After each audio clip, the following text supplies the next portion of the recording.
Buenas tardes, hoy les vengo a presentar una exposición oral del libro 12 cuentos peregrinos de Gabriel García Márquez, presentado por Daisy Rico. Introducción. Les voy a hacer un breve relato de los 12 cuentos peregrinos de Gabriel García Márquez, de los cuales escogí dos cuentos. El primero es La Santa y el segundo y último, Solo vine a hablar por teléfono. Primero que todo, ¿por qué se titula 12 cuentos peregrinos? La razón de este es que los cuentos tuvieron un vaivén, siempre tuvo una variación. Y además, pues durante 18 años de su recorrido por el mundo entero, ¿no?, los cuales vinieron a ser publicados finalmente en el año de 1992. Después de que Gabo Márquez, como también se le conocía, tuvo un sueño donde él asistía a su propio entierro, con sus más grandes amigos vestidos de luto, pero con un amigo de fiesta. Después todos se despidieron y le dijeron tajantemente que él tenía que quedarse porque la fiesta había terminado para él. Entonces García Márquez entendió que morirse era no volver a estar más con los amigos y asumió al mismo tiempo que debía de publicar esos cuentos antes de morir, en ese caso. Y pues era como un tipo mensaje que estaba recibiendo para tener una razón de que hiciera eso.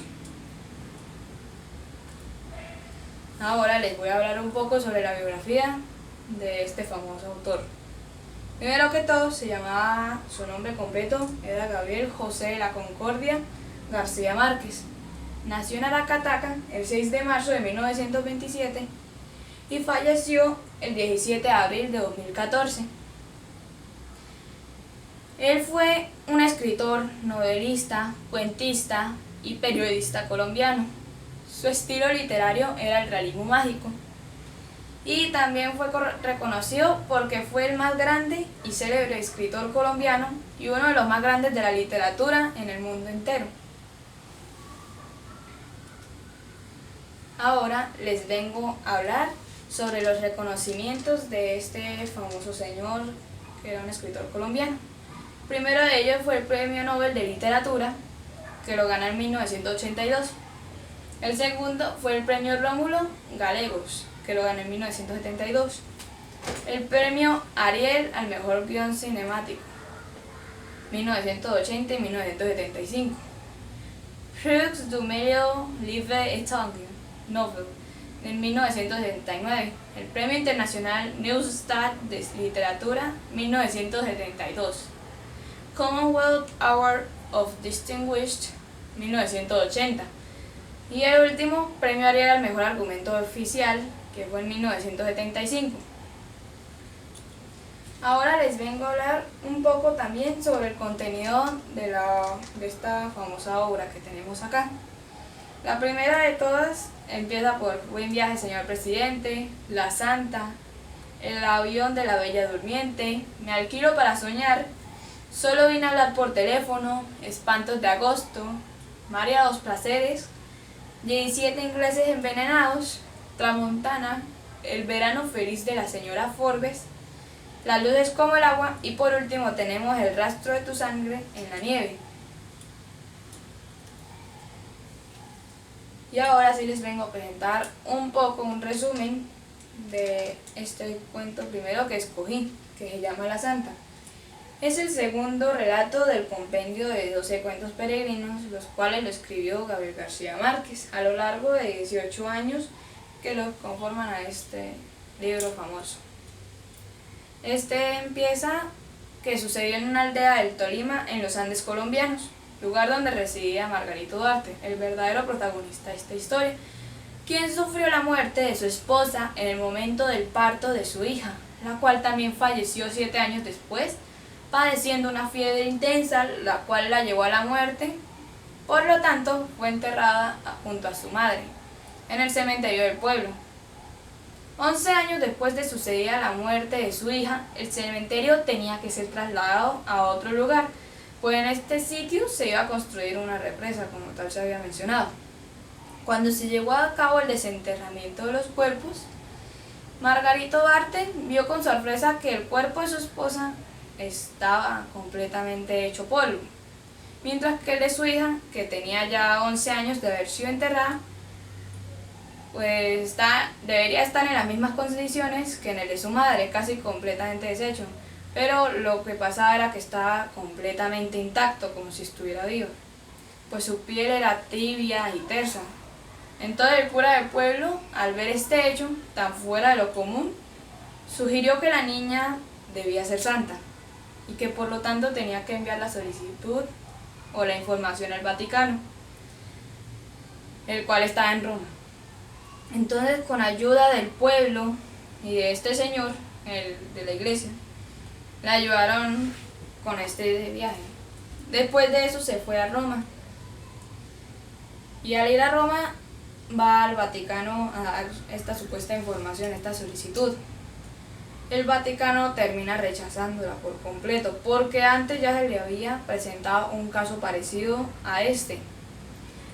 Y cuando Margarito menos lo pensaba que no iba a conseguir la canonización de su hija, pues un papa también, otro, conoció a otro y este le ofreció su ayuda.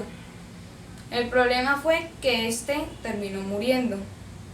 Tal historia se decía que cada mes moría un papa, que era algo inédito. Entonces Margarito se fue con las manos vacías en ese caso.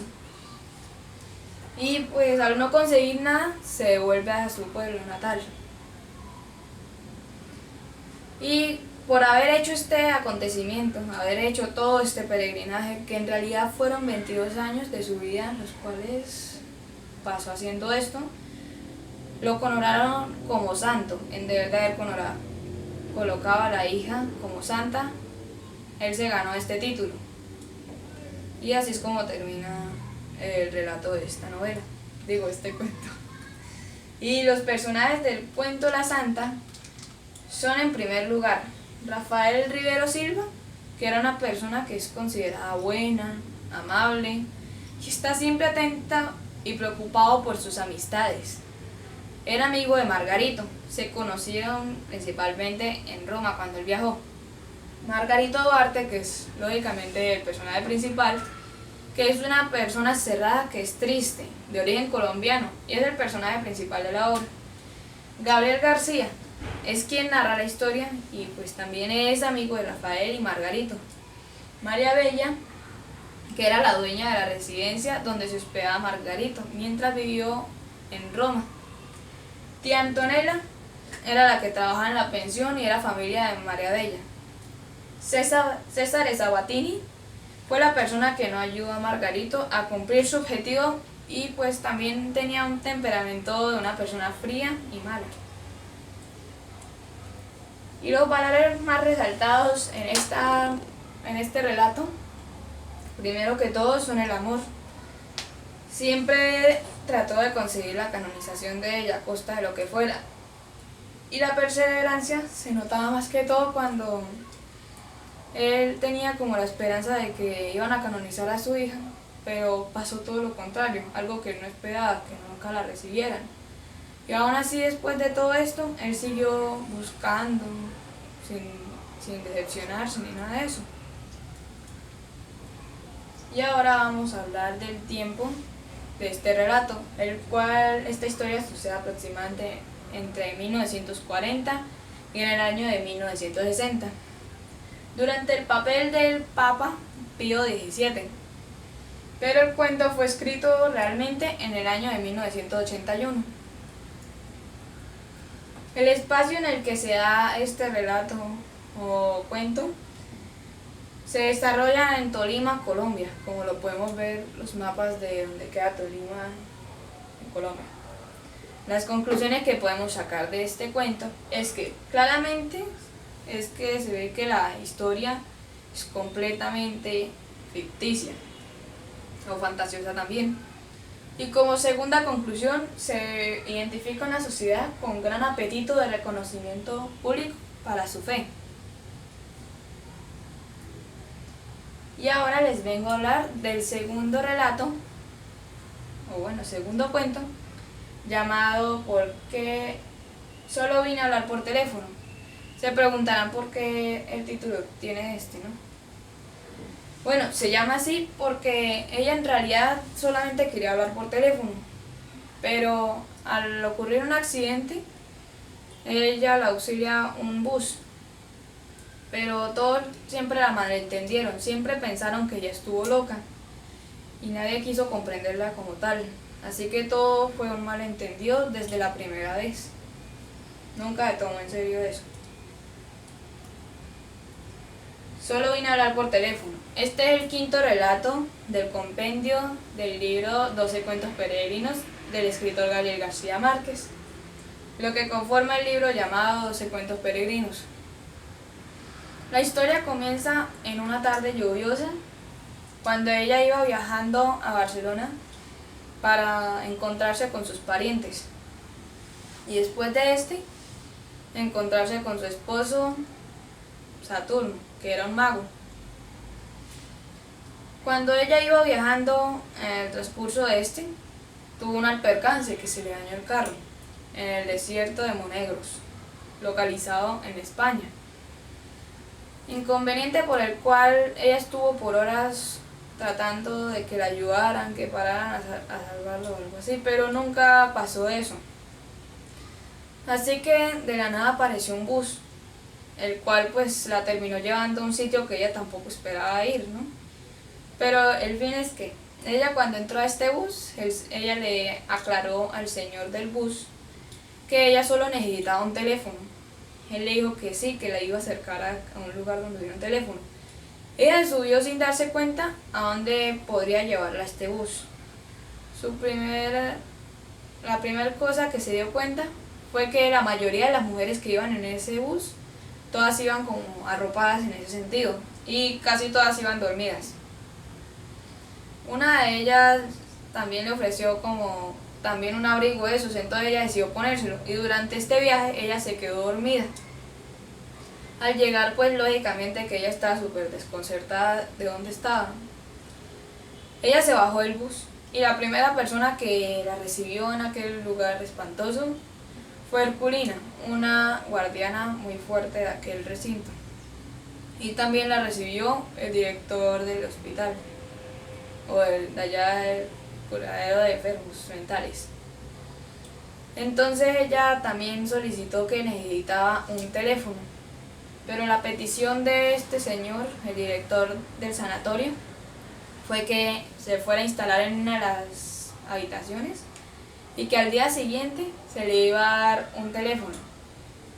Pero en realidad esta petición nunca fue aceptada, porque en realidad nunca le dieron un teléfono, nunca en su estadía. Entonces al día siguiente, este señor, el director, viene a hablar con ella, la viene a consolar. Ella le relata todo lo que ocurrió ese día y pues la sigue consolando con ese fin. Saturno, al ver el pasar de los días que su esposa no aparece, ni tampoco lo llama ni lo informa, entonces él empieza a tener como dos hipótesis de lo que hubiera pasado. Primero, pues que lógicamente le pasó algo malo, pero también tenía la segunda, que podría ser que lo estuviera engañando. ¿Por qué él pensaba eso? Pues porque ella ya le había sido infiel antes, en este caso. Después de todos estos pensamientos que le vinieron a la cabeza a Saturno, vino la aseguradora a tocar la puerta de la casa de él, preguntando por su esposa, porque lógicamente pues no sabían qué había pasado con la mujer del carro alquilado.